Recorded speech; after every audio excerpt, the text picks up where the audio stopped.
Of all King David's sons, there was one that he loved very much. His name was Absalom. Absalom was charming and had long, beautiful hair that people admired.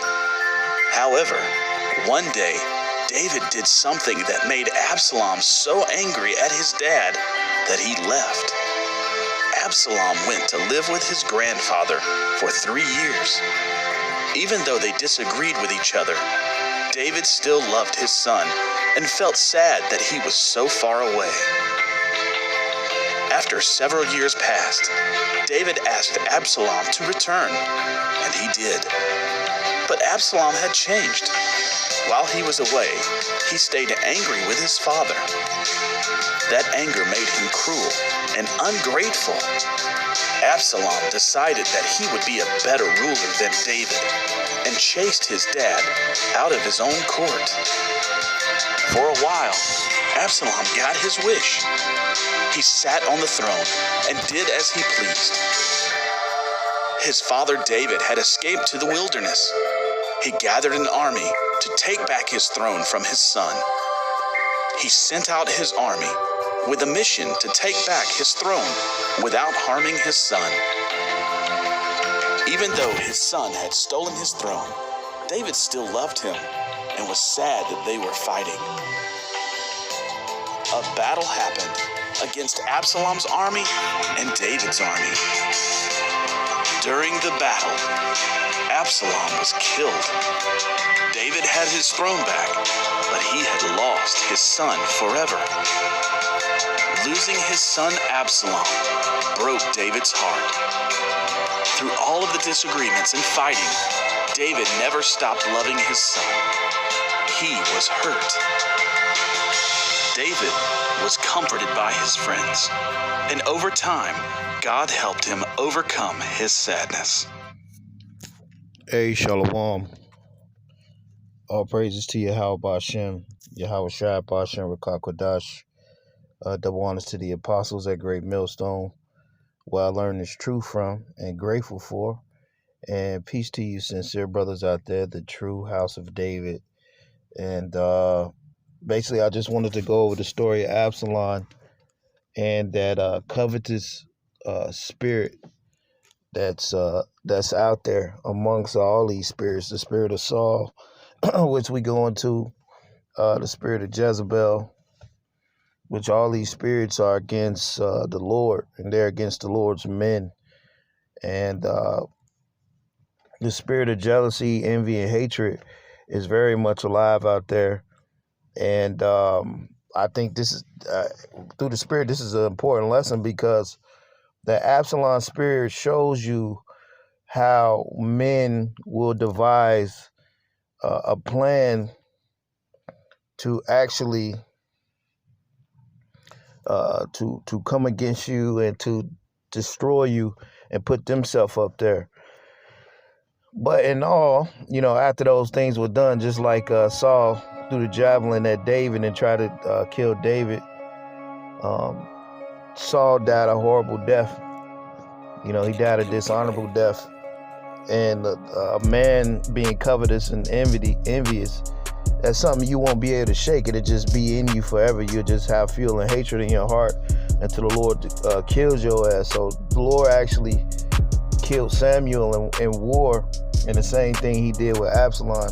So I'm going to touch on a few points, go over a few scriptures, and hopefully it'll be edifying, because you have a spirit of Absalom too, which is like Saul, because everybody wants to be the man, and they will find any type of way to devise to destroy the righteous, just so they could put themselves up there as something, not understanding that they can get the shine for a little bit and think that they're ahead and they got a foot in and everything's good. But the Lord just got their ass set for destruction that's going to come. And that destruction surely will come, man. Being a person like Absalom and Saul, it's just that the Lord will linger. It will linger on, and it won't come at the moment, but it will eventually come. that judgment for being in that spirit of being covetous, wanting what somebody else has. In this case, this was King David's son, and King David's son wanted to be on the throne. See, the thing about it is, sometimes when you want something so much, the Lord will let you get it. Like the Lord will give you over to your own heart's desire. But everything we want isn't something that we need, or it's something that we're actually good at, or something that we can flourish in. Sometimes we want the wrong things, which basically can destroy your ass or set your ass up for failure. And so, like in this case, you have a lot of men, they covered what men have, not understanding that that position was built for that particular man. Just like in this case. And what ends up happening is men fail horribly. You see, they fell horribly. And Absalom, what did he do at the end of this, which I'm going to read through this? He was destroyed. Just like Saul, he was destroyed. And everyone that came up against the righteous, trying to put themselves up there as something, the Lord said, your ass will be abased. And that's what the Lord did to Absalom and Saul. But anyway, this is 2 Samuel chapter 15, verses 4. I'm going to skip through these chapters, man, and just hit the points and grab some other scriptures. And then that'll be this lesson. 2 Samuel chapter 15, verse 4. It says, Absalom said, moreover, oh, that I were made judge in the land, that every man would have any suit or cause might come unto me, and I would do him justice.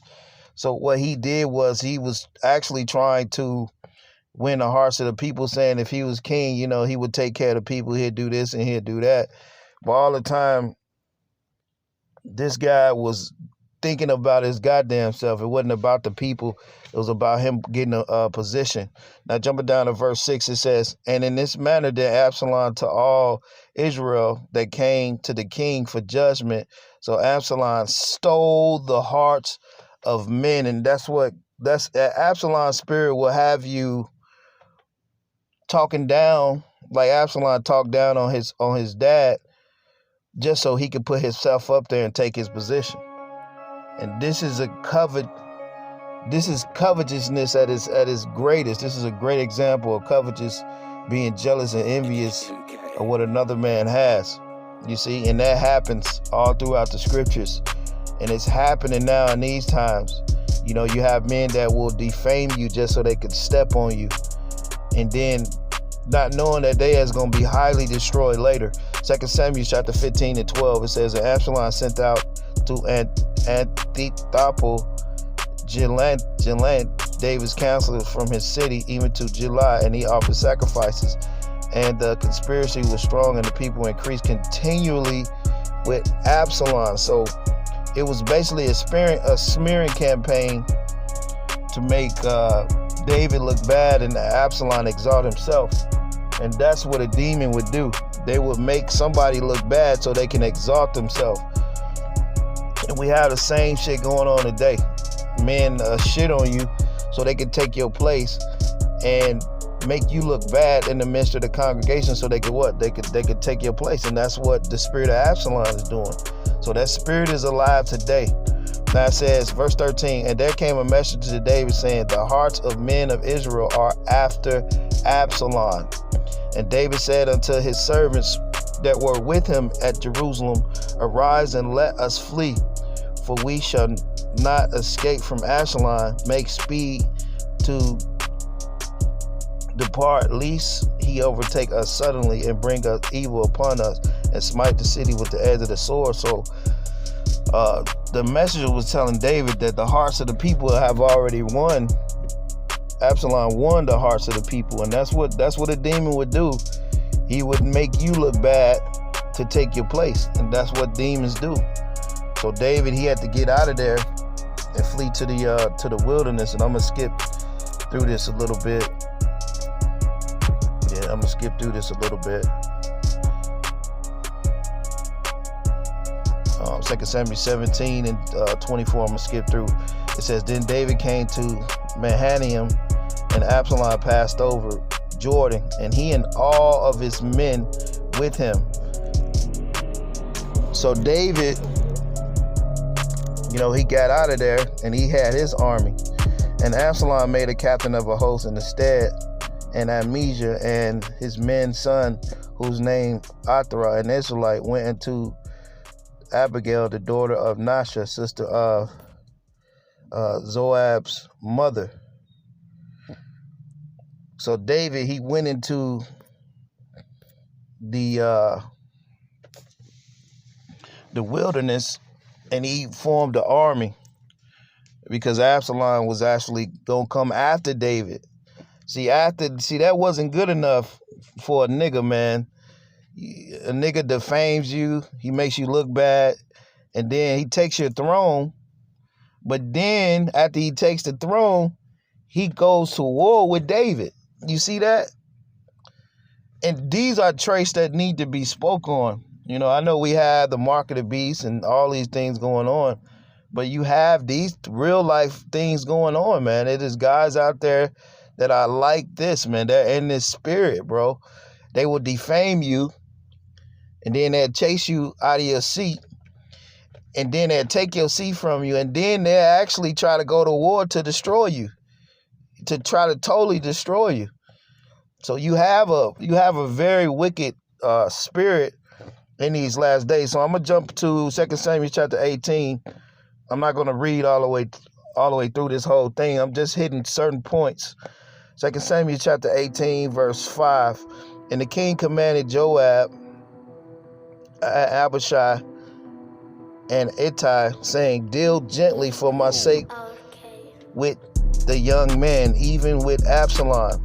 And all the people heard the king gave the captains the charge concerning Absalom. So out of all this, King David still loved him, man. He still had love for his son. After he took his, made him look bad, he took his place, and he made him look bad in front of the people, and he had him in the wilderness about to go to war with him. And David still told his men, he said, "Hey man, look, if you get him,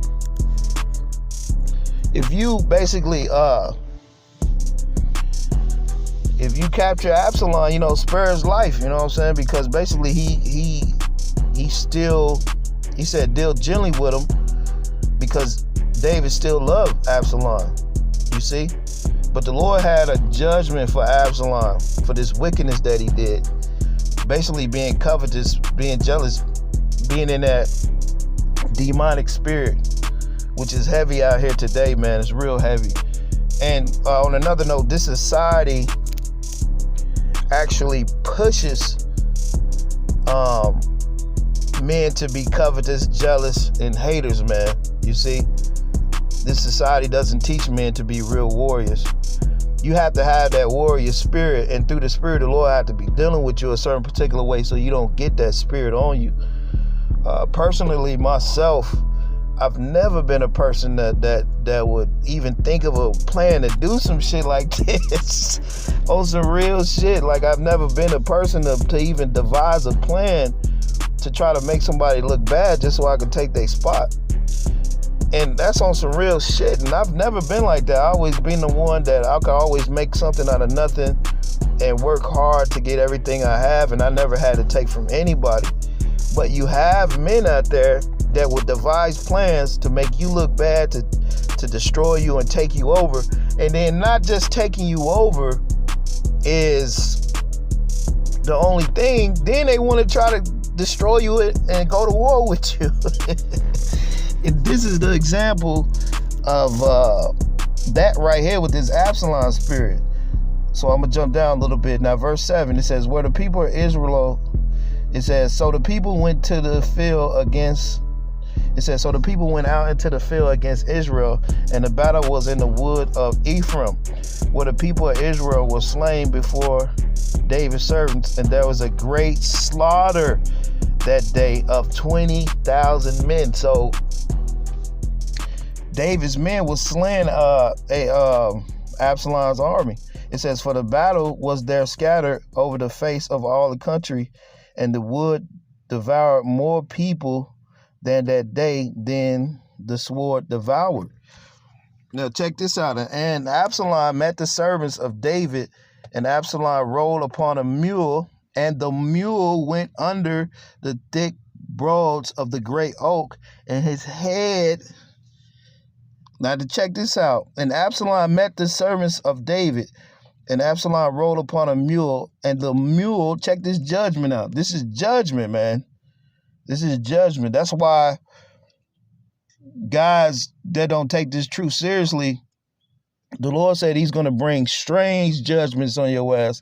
So it's not just going to be like some regular shit. It's going to be some strange shit. So this is strange. I'm going to read this again. 2 Samuel 18:9, it says, and Absalom met the servants of David, and Absalom rode upon a mule, and the mule went under the thick broads of the great oak, and his head caught hold of the oak, and was taken up between the heaven and the earth. And the mule that was under him went away. So his head got caught in the fucking tree, basically, and the mule rolled off and he was stuck up there. Now check this out, verse 10, it says, and a certain man saw it and told Joab and said, behold, I saw Absalom hanged in the oak tree, in the oak. And Joab told him, and behold, thou sawest him. Why didst thou not smite him there to the ground, and would have given thee 10 shekels of silver and girdle? Yeah, so basically he told Joab, and then this is what Joab did. Joab did this. But that's the point, the judgment. But Joab did this. This is verse 14. Then said Joab, I may not tarry with us with thee, and took 3 darts in his hand, and thrust them through the heart of Absalom, while he was yet alive in the midst of the oak. You see that? So basically, that was judgment, and basically, I just wanted to hit those points, but basically that was judgment upon Absalom for having that covetous spirit. It was a great judgment, and that's what happened though. When you understand this truth, you have to understand that for being like that, it's a strange type of judgment that's gonna befall men in that fucking attitude.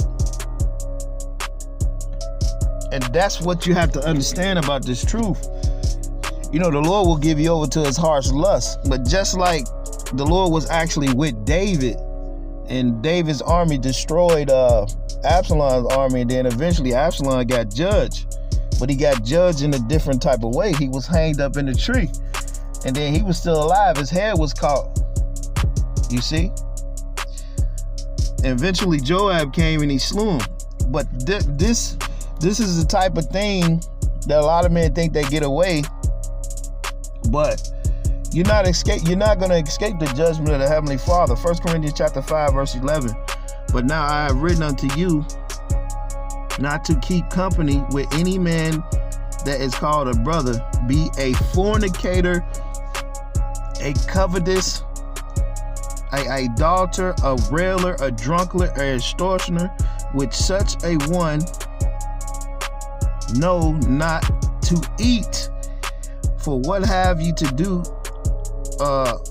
So the Lord said what? But I know it's written unto you not to keep company with any man or brother, be a fornicator, covetous, idolater, a railer, or a drunkard, right? And that's why the Lord separates certain men, because you have men that are in that covetous, jealous spirit, that these men will do anything to fucking take your spot or try to destroy you. And that's what we got a lot of men like that. That's why I say you have a lot of scumbags out there that think the Lord's dealing with their ass. But basically what's happening is the Lord is saving their ass for destruction, and is saving their ass for death. And everybody like their ass. Sometimes when the Lord removes you and gets you out of certain situations, it's keeping you out of the fucking depths of hell and Satan. Because a lot of men are Satan, man, in this truth. and in the world. You see, but that spirit of Absalom is rampant. And covetousness, man, it's a part of this world. It's a part of this truth. There are evil and wicked men that are proud, that have done wicked ass shit, and they think they've got away because the Lord haven't done anything. See, just like with Saul, the Lord didn't kill Saul right away. He waited and waited until he went to battle. And you see that in the midst of battle, that's when they got judged. So coming in these last days, man, it's gonna be a lot of judgment. Sirach chapter 10, verse 9, it says, "Why is the earth ashes proud? There is not a more wicked thing than a covetous man. For such an one setteth his own soul to sell, because while he liveth, he cast away his bow." Right. A covetous man, he's never satisfied. He will always want what somebody else have, and they're proud, man. Hey, the scripture say that's not more thing than a wicked man, than a covetous man. A covetous man is wicked, man. He wants what somebody else had because this weak ass ain't got it, because this fucking stale, unsalted ass, he don't have it, so he want to steal somebody else. And that's what Absalom did to King David. King David had the throne, he had this and he had that, and that jealousy set in upon Absalom. And what did Absalom try to do? He tried to kill him, destroy him, and then he tried to go to war with him after he took the throne. You see what I'm saying? So you have very demonic spirits out there, and them spirits are out there heavy. You have spirits out there heavily. Psalms 119 and 36. "Incline my heart to your testimonies and not to dishonest gain." So you can't be in this truth and think you serving the Heavenly Father and then hate somebody and think you righteous because you actually took their fucking spot. You see what I'm saying?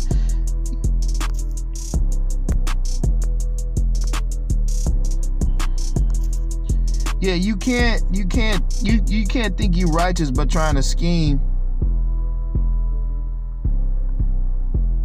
Matter of fact, let me read this again. Psalms 119:36.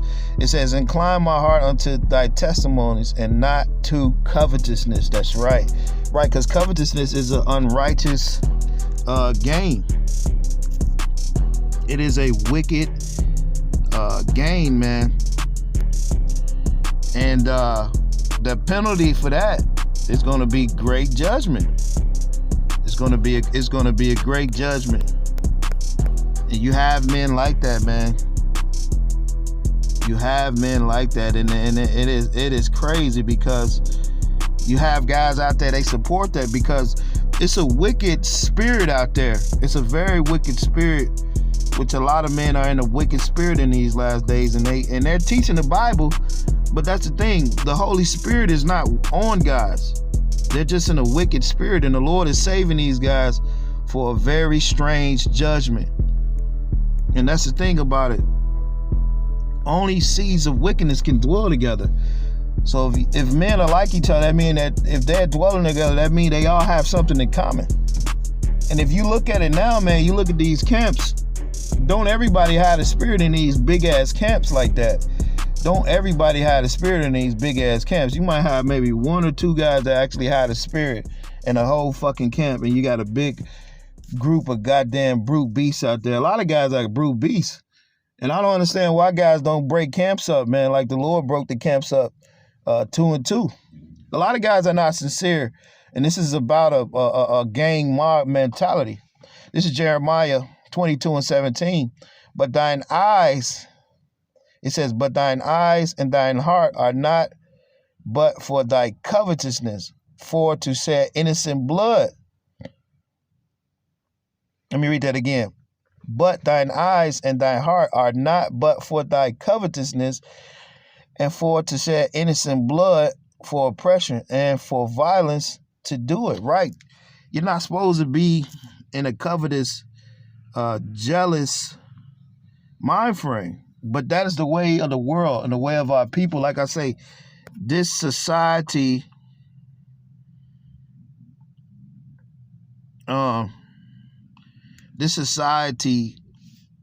basically pushes being in a covetous mind frame. And I'm gonna read one more scripture, man. That's gonna be the lesson. But yeah, man, there's judgments that are coming for a lot of men. They have a evil eye. They're jealous. They can't get enough. Why is the earth ashes proud? That is not more the wicked thing than a covetous man. You know, men always want what somebody else have because they don't have it. So you have to deal with that. The Lord said he deals with 1 out of 1,000. And that 1 out of 1,000, and the Lord, who the Lord chose, they're always going to have to go through some adversity, man. Just like David, he was chased to the woods. He was defamed. His name, his son defamed his name. Basically got him out the throne. Absalom won the people's heart. And after he got David out the throne and David went to the wilderness, that still wasn't good enough for Absalom. And he wanted to go to war with David. But David's men, they basically crushed their ass. And then Absalom ended up having a fucked up death. And that's what's going to happen to a lot of you fucking clowns out there. A lot of you covetous, jealous clowns that don't have the spirit, and that's basically jealous of men that actually do have the spirit, that try to defame men. Your ass is going to meet that same death. Jeremiah chapter 6 verse 13. For from the least of them even to the greatest of them, everyone is giving to covetousness. And from the prophet even unto the priest, everyone dealeth falsely. You see? So everybody's dealing falsely in these last days. Matter of fact, we know what it means, but we're going to go into that word covetousness real quick. Yeah, man. So we live in a wicked world where men want to try to destroy you just to take your place because they don't have what it takes to do what you do. So what do? They try to defame you and take your spot like Absalom did. That is a real spirit. But the thing about it, as for certain brothers, you know, even as myself, the Lord has a better role and a better battle for you to do. So the Lord, it's like at the end of the day, it's like, hey, you can have that because the Lord got something better for me anyway. But this story is a good story because it's a story of like Saul, and it's a story that lets you know that wickedness will not go unpunished. You see what I'm saying? Like, eventually the Lord will catch up with your wicked ass and destroy you and all your followers and your whole army, just like the Lord did. Now that word covetous in Jeremiah chapter 6 verse 13. Strong's H1215. Beit Sai. Right. Beit Sai. Right. It says covetousness. It says profit, unjust gain. Like you got the gain being a fucking piece of shit. You schemed. You had to scheme and lie and do all type of shit to get that position. You see what I'm saying? Unjust gain, profit acquired by violence, covetousness, lucre, gain, profit. That's right. So going back to Jeremiah chapter 6, verse 13. Yeah, so we live in a time where everybody is dealing falsely, and a lot of men are not men of the Lord, but they setting up in seats as if they are men of the Lord. And the true men of the Lord are getting shitted on because basically this ain't our world. We're set here to basically condemn all the false prophets that's in this world, and we're set here to just to gather a few. That's all we sat here to do. We're not sat here to gather all these fucking guys and all that. We're here to edify a few.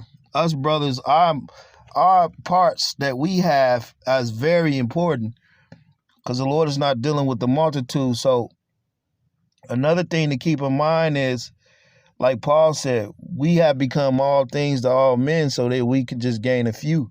And the Lord is only dealing with the elect, the 1 out of 1,000. But let me read this again, Jeremiah 6 and 13. It says, for from the least of them, even to the greatest of them, everyone is given to covetousness, right? Everybody's giving the covenants, from the smallest to the greatest. Everybody is greedy for gain. They're jealous, and they have an evil eye. Everybody, man. And nobody's sincere. That's why I'm saying, we could warn about the World War III and the mark of the beast in these end times that's coming. But the person that's warning about these things, are you in a covetous spirit? Are you in a fucking demonic, low-life spirit while you trying to warn about the things in the end of the world? And that's a lot of you men teaching this truth. Yeah, you warning about the end of the world, and you might go into this and that, certain things. But a lot of things, a lot of you guys are not going to go into. And what spirit are you guys in? A lot of you guys are pieces of shit teaching the Bible. And you're on a low fucking vibration, and you're going to be destroyed. You're going to be destroyed. That's why the Lord said many false prophets is out there. You see? So a lot of men can teach this truth, but is it coming from a sincere place? You have a lot of dishonest, deceitful men holding their sword back, actually teaching the word. And they're only teaching things that other men are teaching because they're a bunch of fucking mockingbirds too. But Jeremiah chapter 6 verse 13, for the least of them, even unto the greatest of them, everyone is given to covetousness, and from the prophet even unto the priest, everyone dealeth falsely.